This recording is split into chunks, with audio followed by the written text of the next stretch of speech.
I built 40 years of cabinet making into something that mattered. I thought the worst pain a man could endure was watching my wife's coffin lowered into the ground. I was wrong. I walked into my workshop to check on the one thing she left me, and I found the doors wide open and the space where it stood completely bare.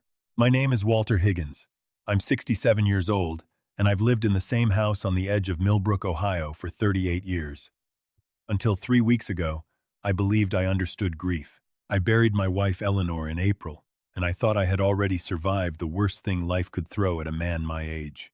Then I walked into the workshop behind our house to check on her rocking chair, a hand-carved black walnut rocker she spent 11 years building, piece by piece. In the hours after her shifts at the hospital, and I found sawdust on the floor, the double doors unlocked, and an empty space where it had stood for the last 2 years since she finished it.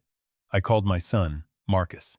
Over the sound of a hotel lobby in the background, he told me, casual as ordering a sandwich, that he'd sold it. "Mom's gone, Dad," he said. "You can't keep hoarding furniture like it's a shrine." Marcus's wife Danielle had been under a lot of stress, he explained. She needed a getaway, somewhere warm, somewhere with a spa. "Just let it go, old man." I was sitting with that gut punch for exactly 40 minutes before my phone rang again. It was Otis Fenimore, who owns the antique furniture gallery 2 towns over. His voice had none of its usual easy charm. "Walter," he said, "you need to get down here right now. Your son sold me something, and when my restorer opened up the base of it this morning, we found what your wife hid inside. If you've ever had someone you raised look you dead in the eye and tell you that your grief is an inconvenience to them, you already know the particular kind of cold that settles into your chest. Hit that like button if you've felt it too. And subscribe to this channel, because I've got more stories like this one. Stories about what happens when the people who are supposed to love you the most decide you're simply in their way. Tell me where you're listening from tonight, and tell me what time it is where you are. I like knowing who's out there with me in the dark. It was a Tuesday, the kind of gray, damp Ohio morning that makes a big house feel even bigger and even quieter. Eleanor had been gone 4 months. 41 years of marriage ended in a hospital corridor at 2 in the morning because her heart simply stopped working the way it was supposed to. She had been a labor and delivery nurse for 32 years, the kind of woman who'd delivered half the babies in 3 counties and still came home every night with enough patience left over to ask about my day like it mattered. She was steady in a way I never was. I built cabinets and custom furniture for a living. Ran Higgins Woodworks out of a shop I built with my own hands behind our house, and there were plenty of nights I came in covered in sawdust and frustration over a joint that wouldn't sit right. And Eleanor would just look at me and say, "Walter, it's wood. It'll forgive you." She had a way of making the unbearable feel survivable. 2 years before she passed, she decided she wanted to learn to build furniture herself. Not take lessons from me, she was stubborn that way, but teach herself, slowly, methodically, the way she'd taught herself everything else in her life. She picked black walnut because she liked the way the grain moved, dark and warm, like something alive. She wanted to build a rocking chair.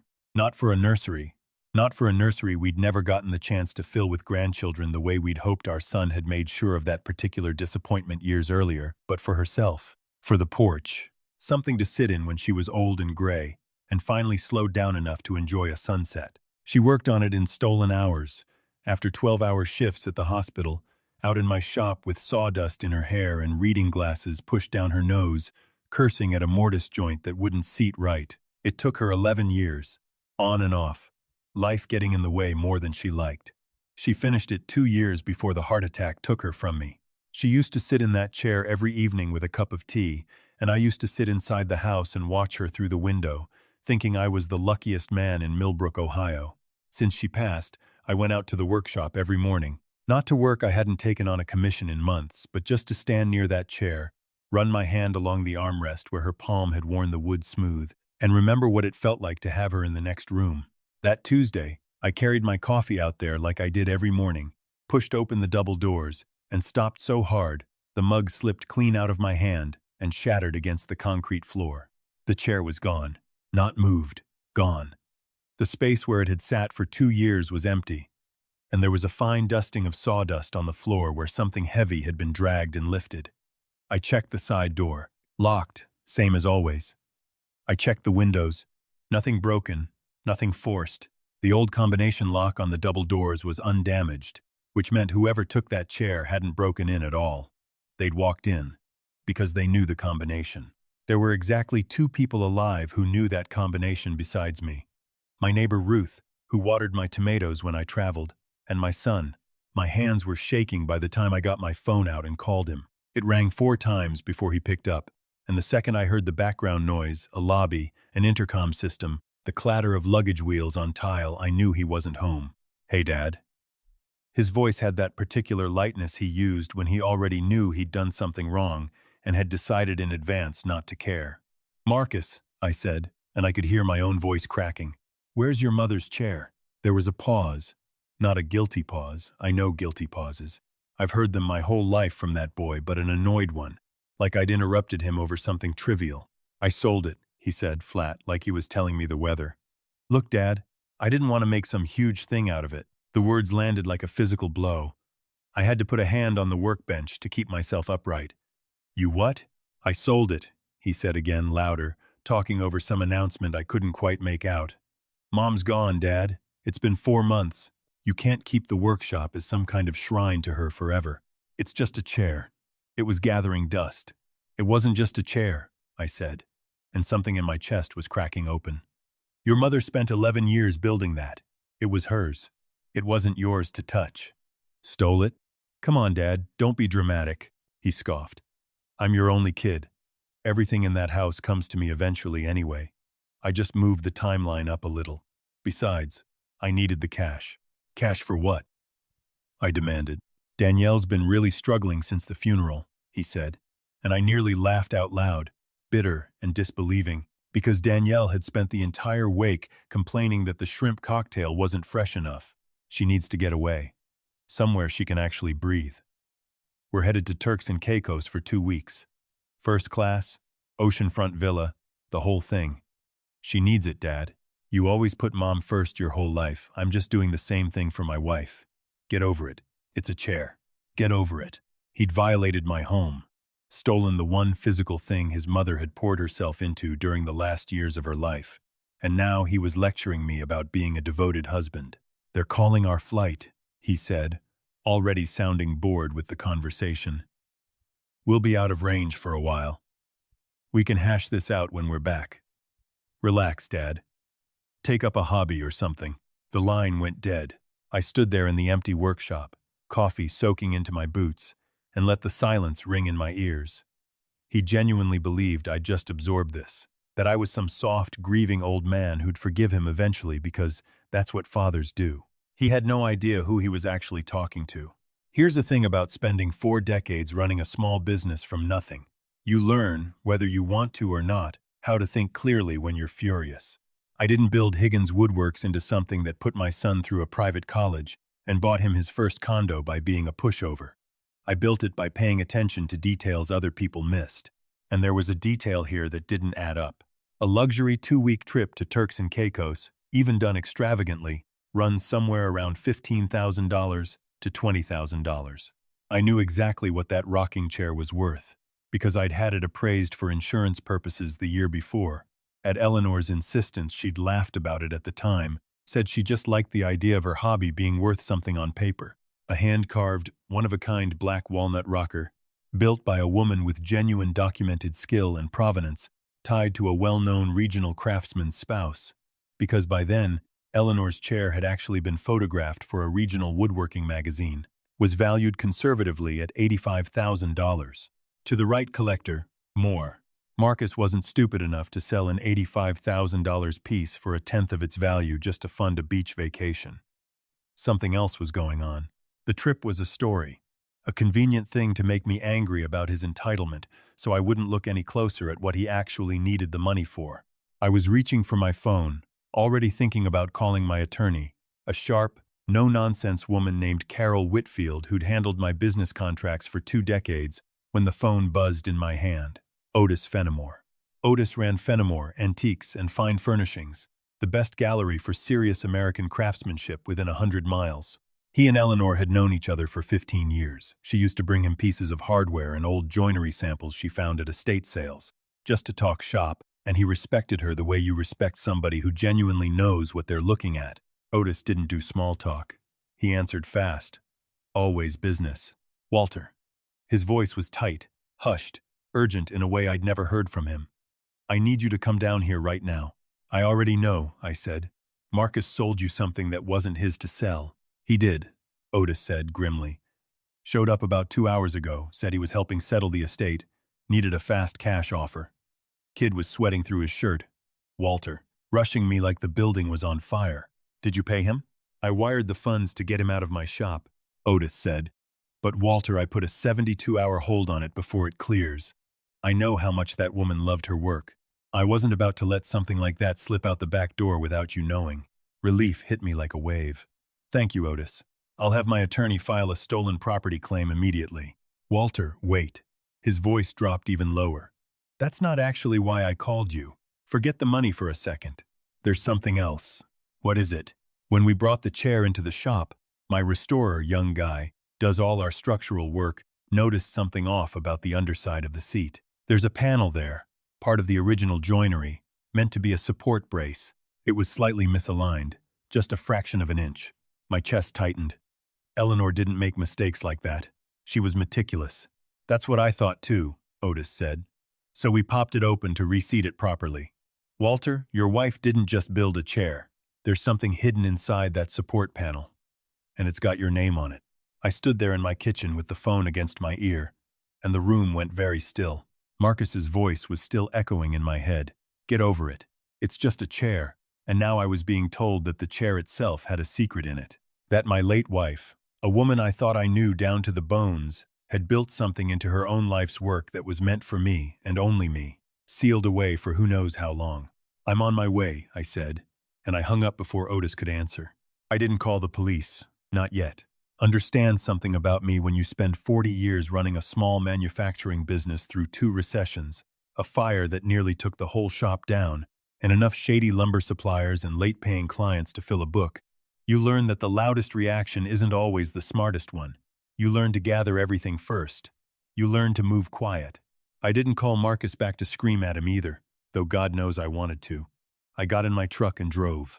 The drive to Fenimore's Gallery took 35 minutes, out past the edge of town where the strip malls give way to old farmland, and the 2-lane highway runs straight through fields that used to be corn and are mostly housing developments now. My mind covered a lot of ground in those 35 minutes. I thought about Marcus as a boy sweet, actually, before things changed. Somewhere around his 20s, after he married Danielle, something in him hardened into an entitlement I never quite understood. He'd grown so comfortable with the cushion I'd built under him, private school, a car at 16, a down payment on his first house, that he genuinely seemed to believe comfort was owed to him rather than earned. I don't know exactly where I went wrong with that. Maybe I gave too much too easily.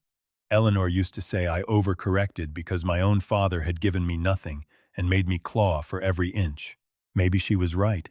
And I thought about Eleanor. She wasn't just a woman who came home from 12-hour shifts and built furniture as therapy. She had the sharpest mind of anyone I ever knew.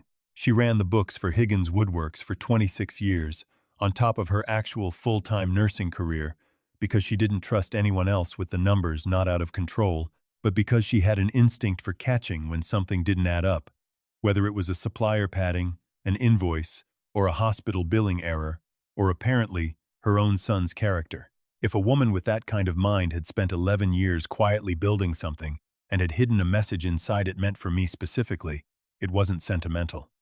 Eleanor didn't do things without a reason. It was a warning. Or a weapon.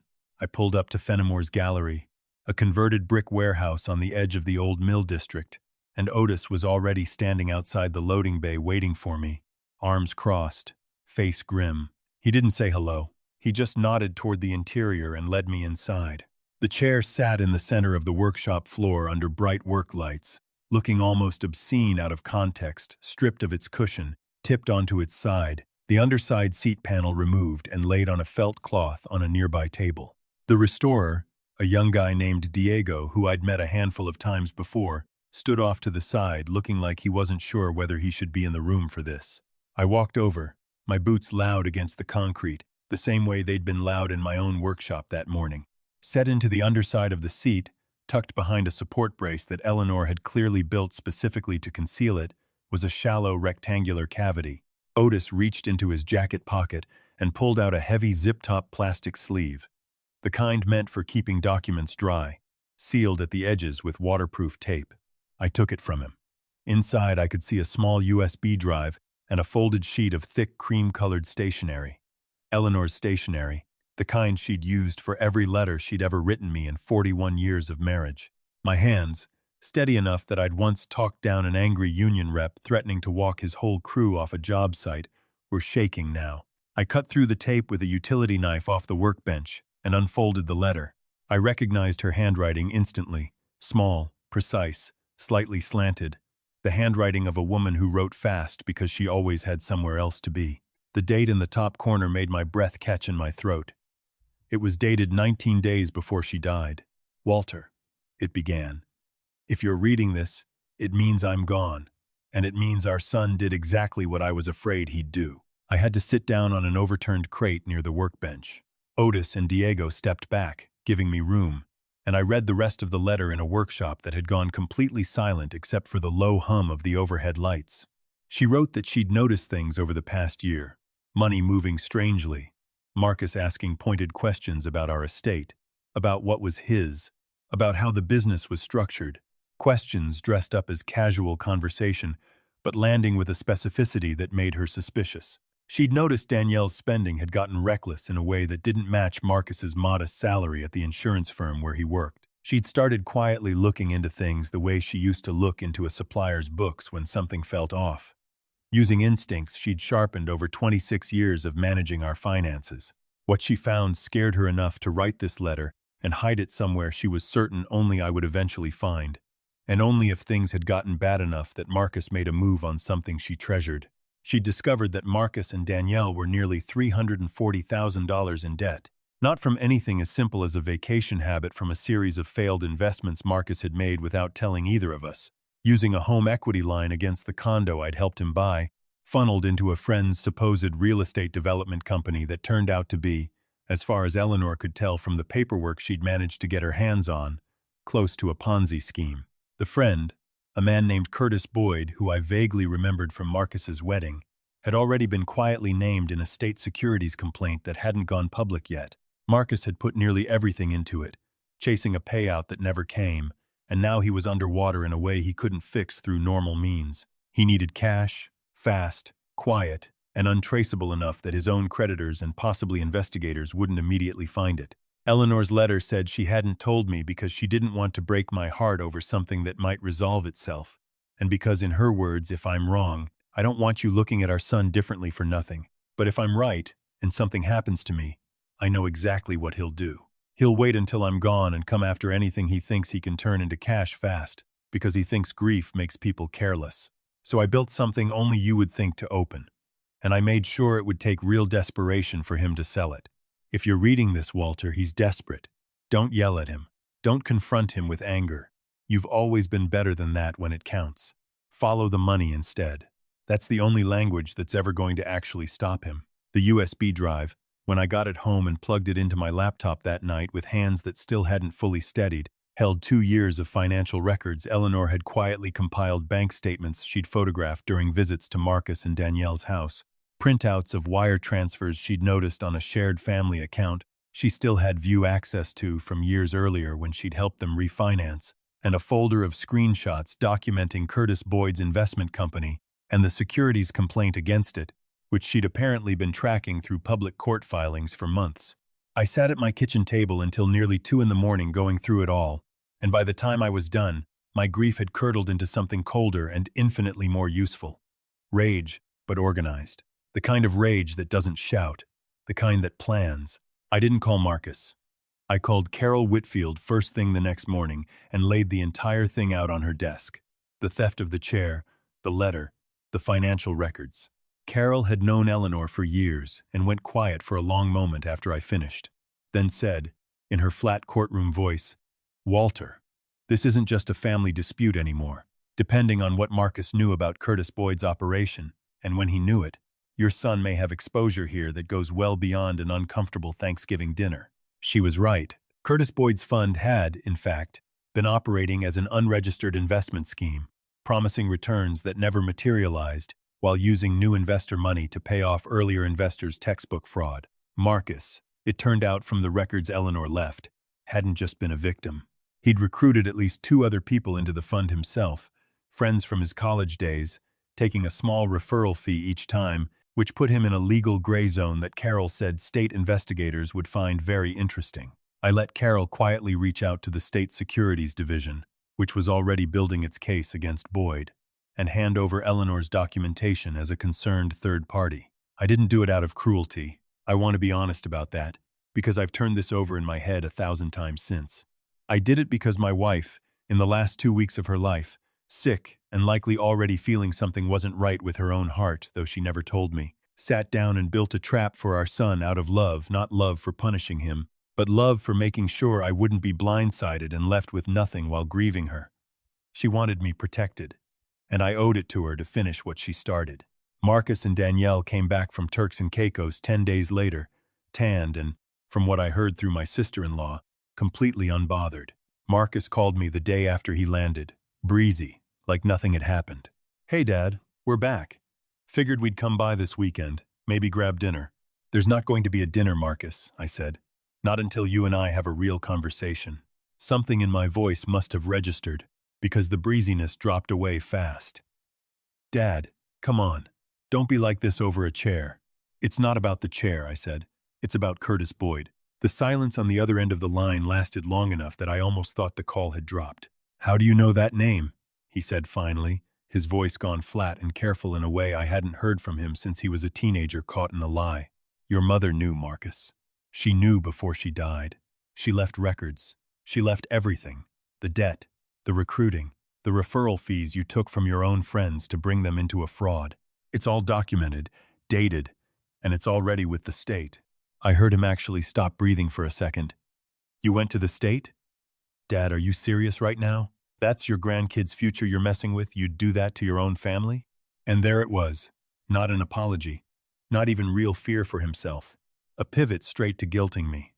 The same reflex he'd used his whole life whenever he got caught doing something he shouldn't have.